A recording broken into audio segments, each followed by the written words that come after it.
It's hard to imagine that 20 years ago, Rwanda lost almost 15% of its population due to a genocide. For 100 days in 1994, almost 1 million Tutsis and moderate Hutus were massacred. This means an average of 10,000 deaths per day. Hutus and Tutsis lived in peace until Belgian colonialists started to differentiate them and give privileges to Tutsis, leaving Hutus frustrated. Decades later, as tensions exploded, militant Hutus used machetes and clubs to kill Tutsis.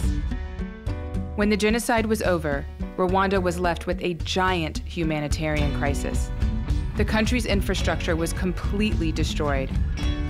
Through new centralized leadership, the country started to rebuild. Hutus and Tutsis have managed to coexist in peace. Today, Rwanda is the most densely populated country in Africa. The government has decided to invest in tech initiatives to continue to lift the country out of poverty. The capital, Kigali, is now home to a tech boom. In order to help a new generation of social entrepreneurs, the Rwandan government created an open innovation space, K-Lab. Here, tech enthusiasts gather to develop their startups, swap ideas, and receive mentorship, all for free. One thing that we want is for Kigali to be like the Silicon Valley of Africa. Meet Aphrodice, one of K-Lab's mentors. Although Rwandan, she only moved to the country in 2009. I was born in Uganda. When I finished university, I wanted to finally come home. She was first considering moving to better-known hubs for tech business in East Africa, like Nairobi or Kampala, but is now happy she chose Rwanda. The market is so young. You can start just about anything and make an immediate impact on society. It's like a new era. I keep saying that one day I'll be able to tell my grandkids I was in Rwanda at that time. Aphrodice takes us on a tour of K-Lab. There's so many people in here working. Yeah. Everyone looks really young here. Rwanda in general has a very young population. In fact, almost 80% of Rwandans are under the age of 35. And the tech scene around the world is usually quite young as well, so that's why you get this kind of demographic. The lab projects vary from food ordering apps to apps that help with farming. Nancy Sibo is developing an app called Mobile Cow. It's a mobile application that helps farmers to register their cow and after get information on how to manage their farm. Nancy is a prime example of how young Rwandans are motivated to create solutions for their difficult social problems. As an agriculture student, she came up with the idea when she noticed that farmers suffered financially because of lack of information. We were surprised to hear that Nancy had no tech background. So you learned how to put an app together without any training? No training. Wow. I get some support, one from Aphrodice and this from the K-Lab. Nancy also holds the title, Miss Geek Rwanda. We wanted to organize a competition for young women to showcase their skills and intelligence instead of just, the typical, who's the prettiest. Do you have a sash? Do you have a Miss Geek Rwanda sash? Where's your crown? We just gave her a t-shirt. Just like Nancy, many lab members are social entrepreneurs who are motivated by other things than just money. For me, success is not about earning, it's about giving. Meet Aphrodice, a senior member at K-Lab, who recently launched a mobile crowdfunding app to help genocide victims. Aphrodice was 9 years old at the time of the genocide. I lost some people in genocide against Tutsi in 1994. So I was somehow motivated to help others. After college, Aphrodice met an elderly genocide survivor. With no family left alive and unable to take care of herself, she asked him for 100 Rwandan francs, but he didn't have the money. I had inspiration, so I said, why not creating a mobile crowdfunding platform. In Rwanda, crowdfunding is a completely new concept. Aphrodice partnered with a grassroots organization, Avega. They provide new homes, clothing, and food for widowed genocide survivors. Aphrodice launched the app in 2014 for the 20th anniversary of the genocide. All of the money raised by the app goes directly to Avega. You dial *654#, choose your daily contribution. To reach as many people as possible, the app is designed to work with SMS or smartphones. And you receive an SMS thanking you for supporting us. Aphrodice hopes the Incike app is the first of many crowdfunding ideas to hit Rwanda. I see Rwanda as something like, it will be like a light, a lamp from Africa to light the whole world. Despite their different backgrounds, there's one thing that the K-Lab members all have in common: a strong sense of purpose and a desire to change Rwanda for the better. The time of the genocide, they used the radio to really spread messages of hate, and today technology is being used to spread positive messages. It's one thing that other countries can look to Rwanda for, is to see how we've used technology in a positive way. After visiting K-Lab, we wanted to find someone who had benefited from the technology Aphrodice created.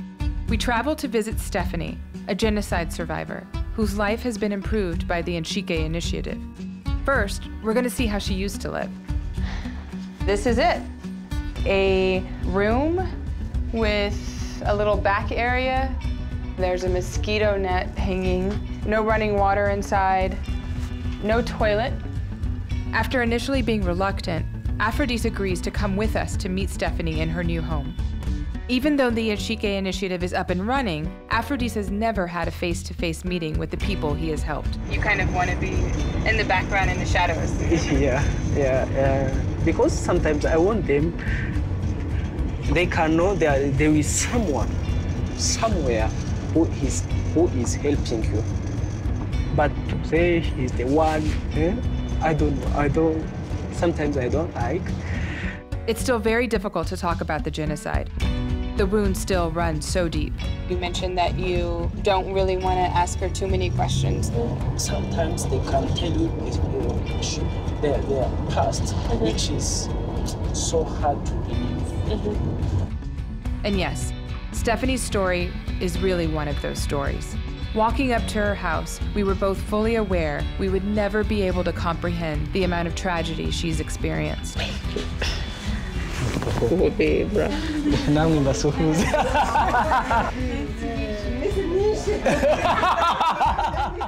This warm and welcoming woman lost 7 of her children and her husband in the genocide.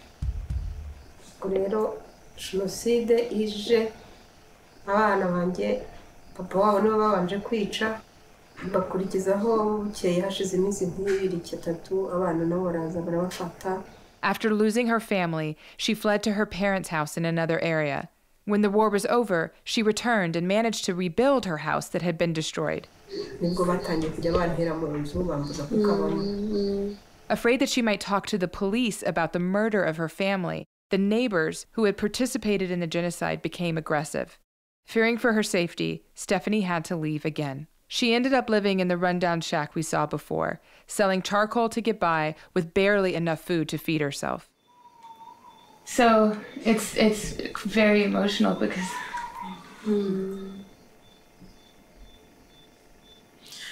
And it happened to many like her. Some of them had over 10 children, and they stay all killed, and the husband and the families. The genocide is only one part of the story. The aftermath is a whole nother part of the equation. Yeah. Stephanie now lives in a new home, donated by Avega, Aphrodice's partner for the Incike initiative. Chairs, with all the things I've been given, all of this. The Incike app has helped to provide for some of the necessities she needs, like clothes, food, and other staples. I have what to eat, rice, beans. They have even given us clothes. The house has a kitchen, which her previous house lacked, a storage room, and a tank for collecting rainwater. It's the first time she has ever had access to a water supply. She's 59 years old, but this is for my first time.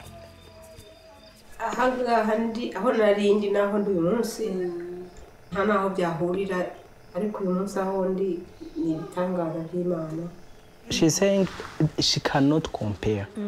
It's incomparable. Incomparable. However happy Stephanie might be, Aphrodice is not yet satisfied. To give only something to a person like this, something to eat only, I think I did nothing. I have to do more. I have to give back to the community. Yeah. Thank you so much. We leave the house humbled by the selflessness and humanity we have encountered. Thinking about a John Bunyan quote that Aphrodice told us, "You have not lived today unless you have done something for someone who can never repay you."